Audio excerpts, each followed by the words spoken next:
C'est l'heure de nous retrouver pour le Flash Info. Bienvenue à toutes et à tous.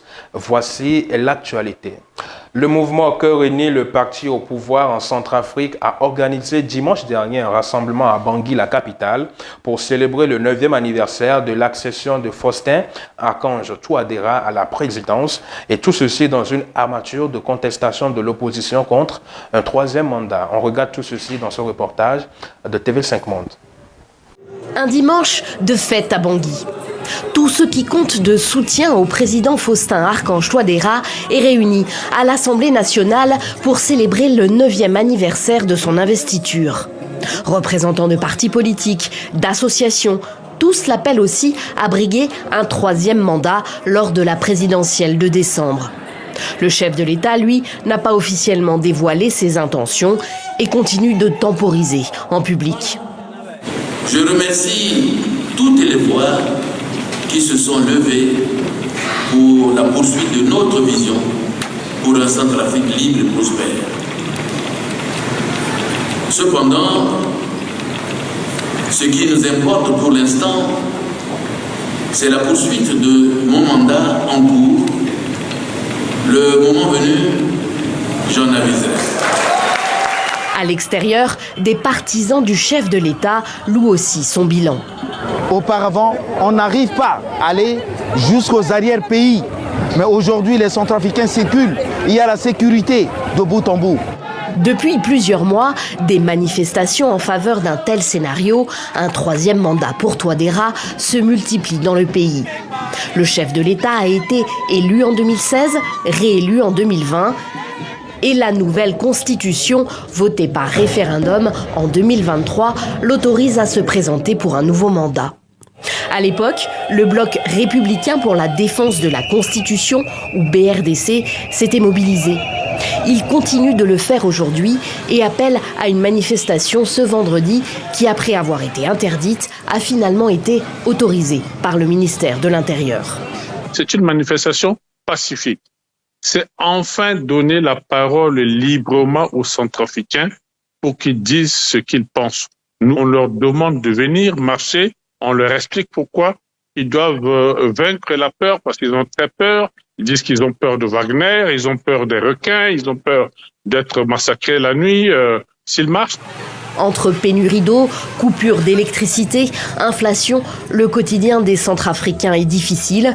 Sur le plan politique, avant l'échéance présidentielle de décembre, des élections locales et municipales, par 2 fois repoussées, doivent avoir lieu fin août. En Côte d'Ivoire, le PDCI-RDA semble sur la voie de l'apaisement interne. La semaine dernière, Tidiane Thiam, le président du parti, a annulé les sanctions à l'endroit de tous les militants concernés par des mesures disciplinaires et qui étaient suspendus de leurs fonctions. Décision qui intervient avant la réunion du bureau politique prévue le 5 avril à Yamoussoukro, une étape déterminante dans la préparation à la présidentielle prévue en octobre prochain. Chez nous, à présent, au Togo, les partis de l'opposition et la société civile ont multiplié ces derniers jours une mobilisation afin de dénoncer la nouvelle constitution promulguée le 6 mai dernier.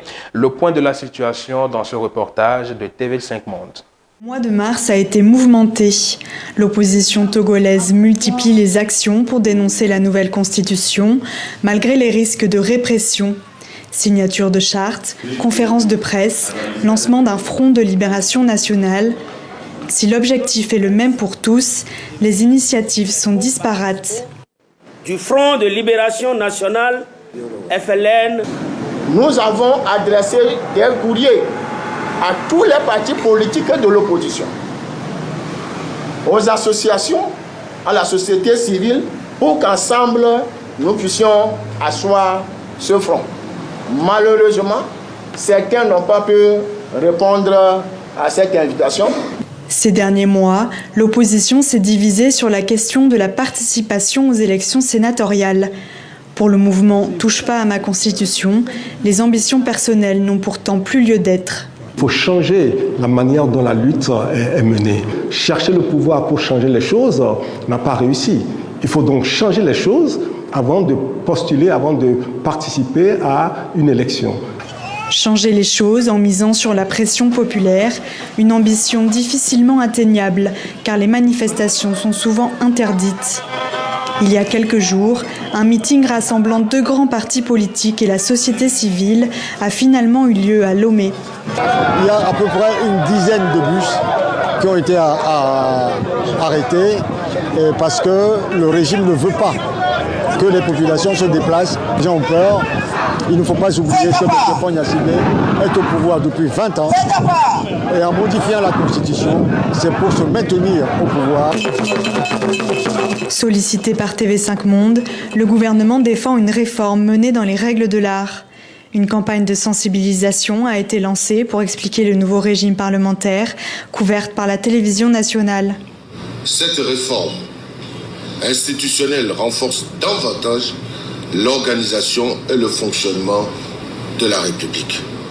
C'est le lieu de saluer la clairvoyance des réformateurs pour leur vision noble pour un Togo nouveau, fondé sur une démocratie participative. Commencée à Kara, la campagne aura lieu dans plusieurs villes du pays.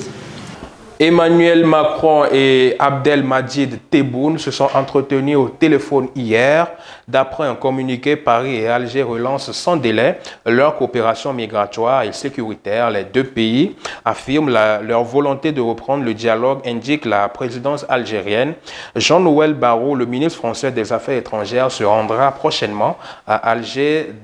Aucune date n'a été communiquée pour le moment.